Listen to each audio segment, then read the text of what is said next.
Welcome to another edition of Marky, a bit like Parky. As I said, we're going to be recording these for posterity, so we're thanks to Luke for doing that.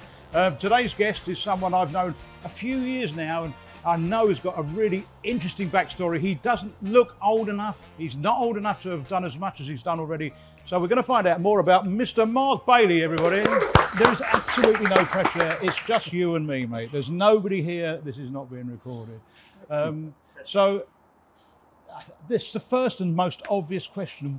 Where did it all begin? Where did you grow up? What was your school experience like? Tell us a little bit about me. So, born in Chelmsford, grew up in Witham, a fabulous Witham. And yeah, pretty much from 3 years old up until I'm sort of moved out and then back again, and now still live in Witham, but I suppose started 16 years old, not really knowing what I wanted to do, as most 16-year-olds don't. But I wanted to do something in business. So you knew that? I knew that. So why did you know that? I just always enjoyed, for some reason, I always had an interest in it. You know, before it became a sort of reality TV show, The Apprentice, as it was, and it was a good actual business competition.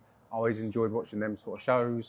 Always took massive good interest in them sort of shows as well, and always had that something I think I want to do.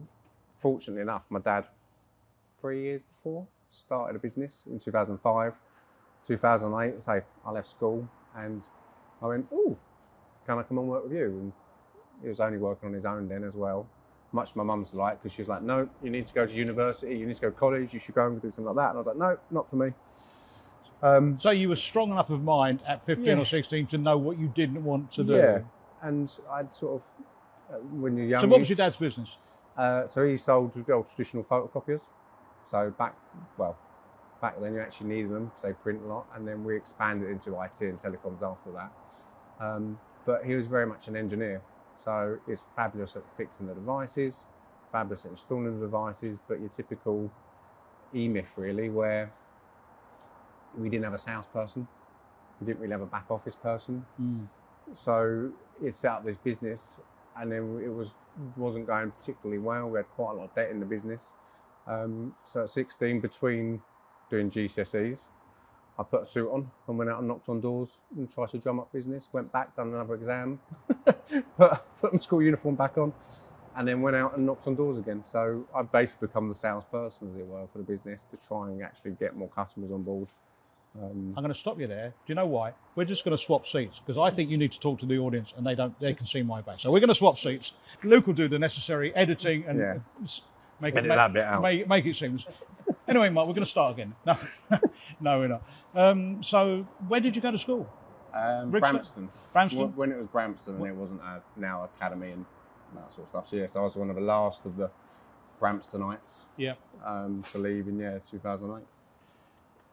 So tell me a little bit more about the development of the business with your dad and the dynamic between you and Michael, isn't it? I think your dad. Yeah, interesting stuff. Many years later, when we had the business and we had about sort of 20, 25 people by the time we exit and sold the business. But we sort of developed a management team, was developing the board. We done discovery insights, personality type testing to work out how we could work better together as a board. I always thought I was very similar. Turns out he's got a complete opposite spectrum to us on that personality scale, which is probably why we worked quite well. Yeah. Like, he was very technical with his knowledge, and would almost be the sort of soundboard for me. When I was I was the sort of MD as we exited the business. I was very red and very direct and knew what I wanted and where we wanted to go. So it always worked really quite well, them dynamics. And people obviously say to us, "Well, how did you?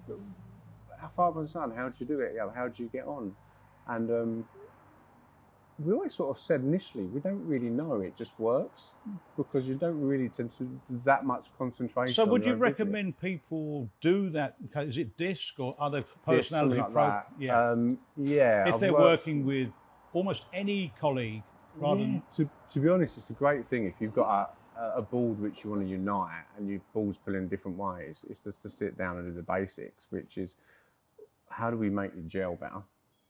And that was a great one, because that actually shows you how, if you're a very red personality, How do you get on What's with red? a Is green? that angry? No, Direct? well, it is for me, but no.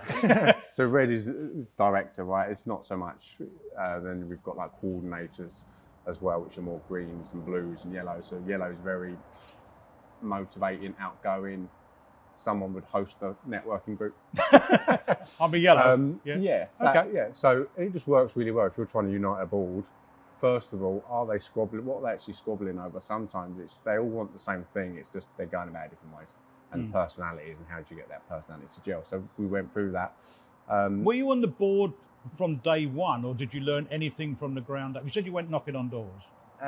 Yeah. So basically, it was me and Mick from day one, really. You and Mick. So yeah. So what I learned quite early on is basically spend money on mentors, leadership coaches, any resources to help you learn, and I took them resources and implemented it, really. So books, and I still do the same, really. What can you do? The best investment, I think, is investing in yourself, because once you've done that, you then can grow and work on business. Do you find that other people you speak to are reluctant to do that because they think the outside world expects them to be experts already and know everything they need to know? Yeah, it really depends. Again, it really depends on the personalities. I've got some clients who are very well read. They love a book, but then they don't always put into action. So they need a little bit of, come on, look, you can't just keep forever learning. You do need to do the action. And I've got some clients who are very closed-minded to any sort of personal development work, and you end up trying to say, look, have you thought about this? And it's a lot more slowly. So how many years in the business altogether? So you started at 16, you exited after 16 years, I think. 32. That's only 32. 32. We'd expect the reason for exiting the business is we was heavily involved with print, and who prints anymore, you know. And I was always waiting for the Kindle moment of the book. Yeah. Going at some point, and this was well before the sort of COVID happened. It's gonna have something, and I saw AI come along, and I was like, oh, okay, this is interesting, because whilst a lot of people proof on screen, you still got a lot of people print to proof stuff off. So you said AI there. So how many years ago did you recognise the onset of this technology? It was just before sort of COVID started to hit. You sort of it started coming up in the news a little bit more, wasn't it? And I was just looking at it going, there's going to be something, you know, now you can put a contract into it and say, can you proof this in the UK format? Well, I haven't got to print it off. And because we were still heavily in that, we'd grown the business into the telecoms and then into IT as well. It would have been a huge effort to... The sales function, or sales and support, you know, how... Yeah, so literally someone would come to us and say, look, I've got a business, I need a telephone system, I need servers, I need IT systems, and we'd do the whole lot. Problem is, I got to the stage where I went, now, there's a nice offer on the table which set us up for life. And to be fair, we've grown the business very well anyway, so we had good reserves, we'd bought a couple of commercial properties. But it was that, do I want to take an IT business forward and a telecoms business, or do I take this moment to step out of the business, do something a little bit different, experience other industries as well, because I wanted to learn more. Again, I've always been that first for learning. And I just looked at it and thought, well, have I got the drive to have an IT company? It's just not me. I mean, I enjoy running the telesales team, so we had about four or six people on telesales, free fluctuating sort of free field sales as well. And I was like, okay, I think I want to take my cards, chips off the table, because I can't see me really wanting to have. I mean, a lot of people would have thought 32 was too young to be taking chips off tables, but you saw other opportunities and you recognised maybe the limits of what you were doing. That's the thing, isn't it? So even the IT business now, as a small SME, you don't really need an IT consultant to come in and set it up, because Microsoft 365 has got so much more advanced that really someone without huge amounts of technical ability, but someone with a good AI system can get quite far. You don't... Oh, I think you're overestimating the ability. Certainly people like me, I don't... Yeah, so I see that, even that as 20 years time going, look, I don't want to be 52 going, I wish I would have stepped out of it. Yeah. Because I've had to try and turn the whole business around. I mean, 365 now, you can have a telephone system on it, you can do absolutely everything. And you don't need to be that technically set up to be able to deliver that. So I just went, do you know what, I can see there's still going to be years ahead of that industry, but it's just not me. It's not my passion. And I wanted to go into another industry where okay, you know what, and hence the whole reason for the consultancy service really is more of a lead into businesses. So you've expressed, lifelong learning is important for you. What have you learned in the last year or so?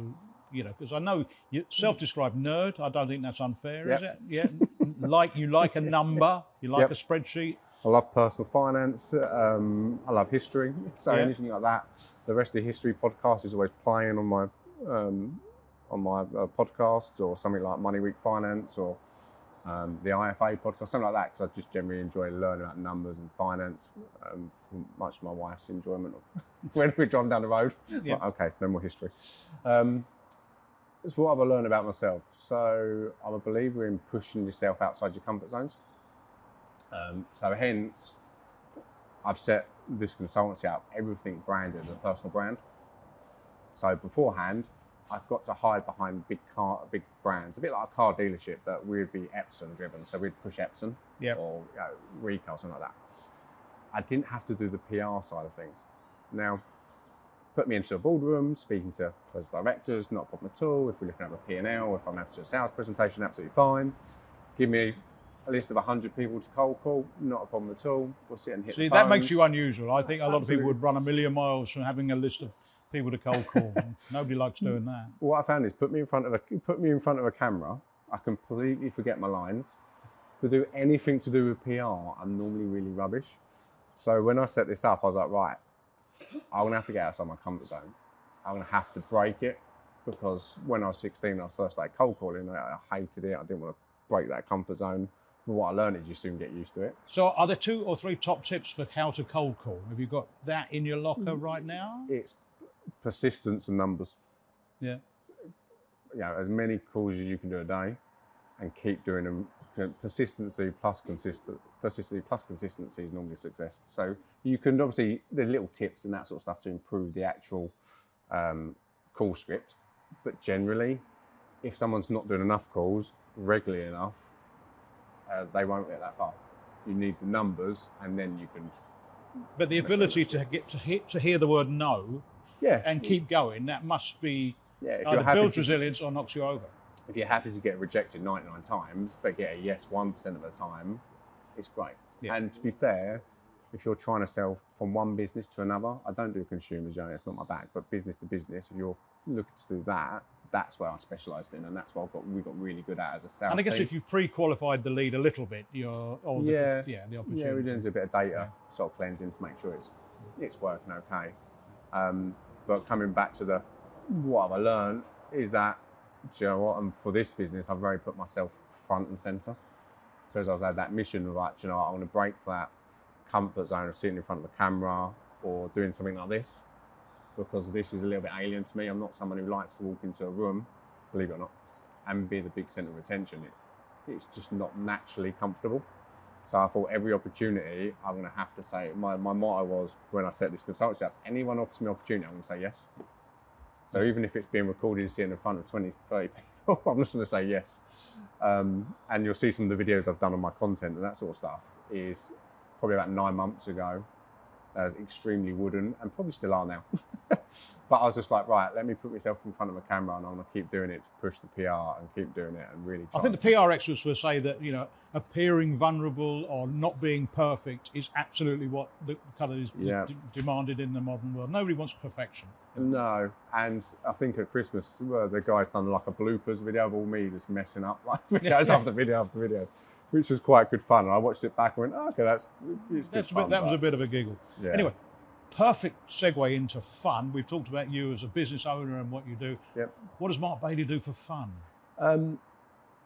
So I've got a 7-year-old daughter and a wonderful wife who basically I just enjoy spending time with them at the weekends. So the business, I'm very ambitious. Like, I want to do this, I want to achieve that, I want to grow. I want to do what I did for 16 years, but do it quicker and do it again.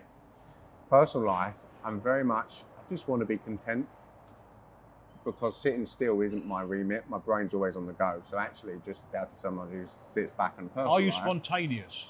Do you have an idea? I'm planned spontaneous. Planned spontaneity. I'm not sure that's a thing, mate. I like to be planned. I like to have an idea, but we'll do research before we execute it. But literally in personal life, my aim is just to be content, because I just want to spend as much time with my daughter, my wife. What does that look like on the weekend? We've got a 10-month-old Labrador puppy. So that is going for a walk around Haybridge Basin, for instance, going along the sea wall, nice little 3-mile route.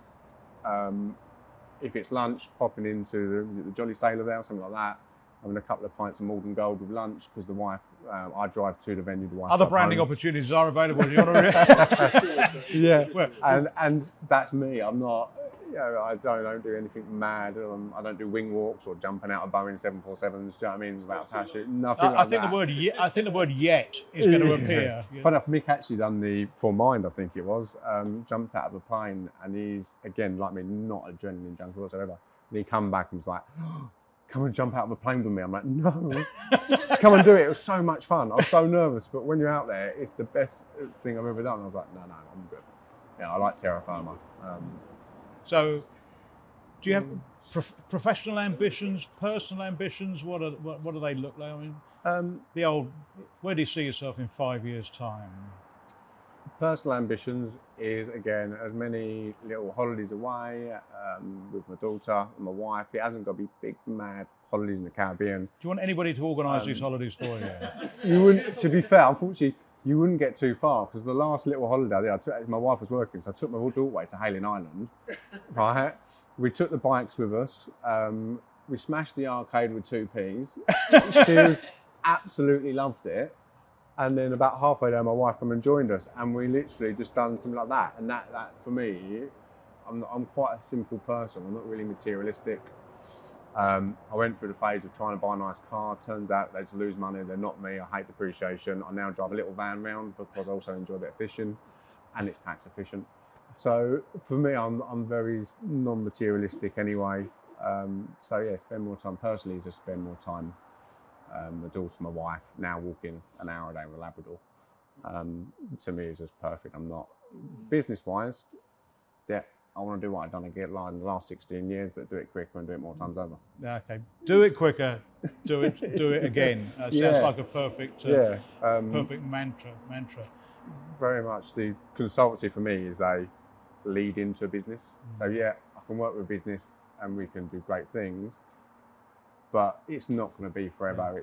I'm hoping to find 3 or 4 businesses where I'm going, these guys have got something. These guys are really. Would you like to invest in new businesses or existing business? Existing businesses, something like that, where they're micro businesses maybe, or SMEs. Where they got it off the ground. They don't quite know where to go. They need a little bit of investment for cash flow, or a little investment to buy something. And we go, okay, I've worked for them for 6 months or a year. I'm going, these are solid. For me, it's culture, and it's about having energy in the room. Any particular sectors that really float your boat? Let's get what boring granular. I'm very much a pickaxes and shovels person, right? So an old mentor once said to me, "Who made the money in the gold rush?" It was the people who sold the pickaxes and shovels. Good. So I'm very much like, okay, I enjoy industries are pickaxes and shovels. They're not going to be taken along by some sort of massive AI, which I think might be a little bit overinflated anyway. But yeah, is that a hope or a real analysis of the situation? Both, maybe? I think it'll improve people's productivities in their roles, but I can't see it completely taking out the whole of industries. I saw, funny enough, I was listening to a podcast recently, and they said there's never been more accountants now than there has been.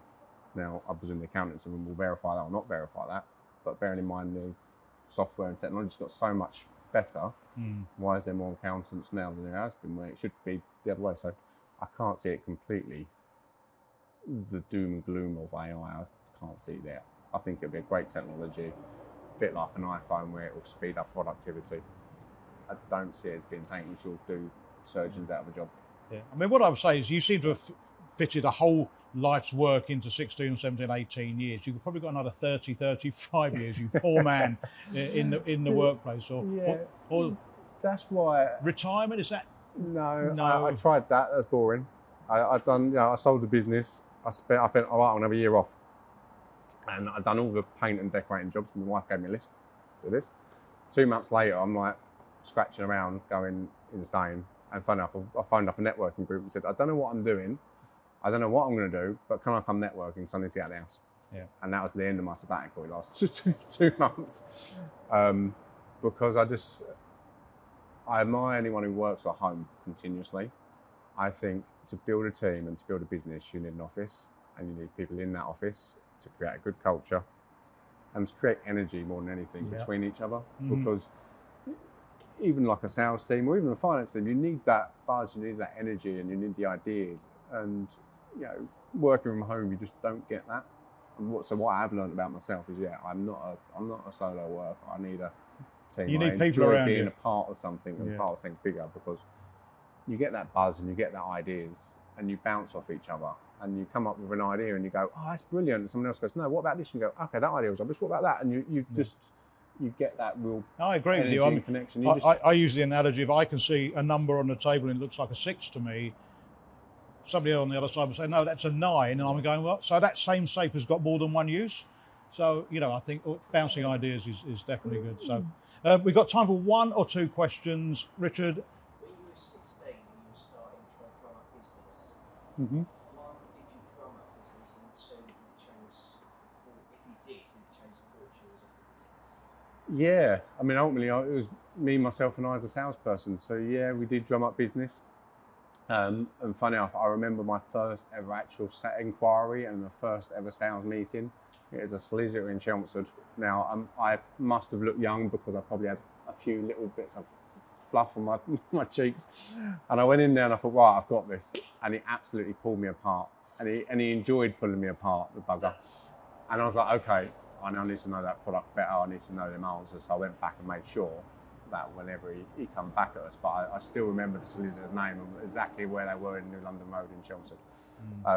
But it's interesting that they sort of form your Yeah, but as a learning ideas. experience, as a young person, probably invaluable, although it didn't feel like it at the time. No, it didn't feel like it. I had something handed to me, but it was like, okay, I now know what I need to improve. So yeah, and literally, we grew from about 50 sort of customers to over 1,200 in the end. You know, we had a lot of equipment out there. Yeah. So, but yeah, and I went networking at BNI at 16 years old. So I think I was one of. Were you the youngest member? The youngest BNI networking in Braintree, I remember. In Braintree, so I had to stand up at 16 years old, do a 60 seconds and poop myself as I did it. The hardest thing would have been getting your backside out of bed as a teenager at 6:30, probably. Anyway, we could probably go on for a lot longer, but everybody, Mr. Mark. Can't believe that was 20 minutes.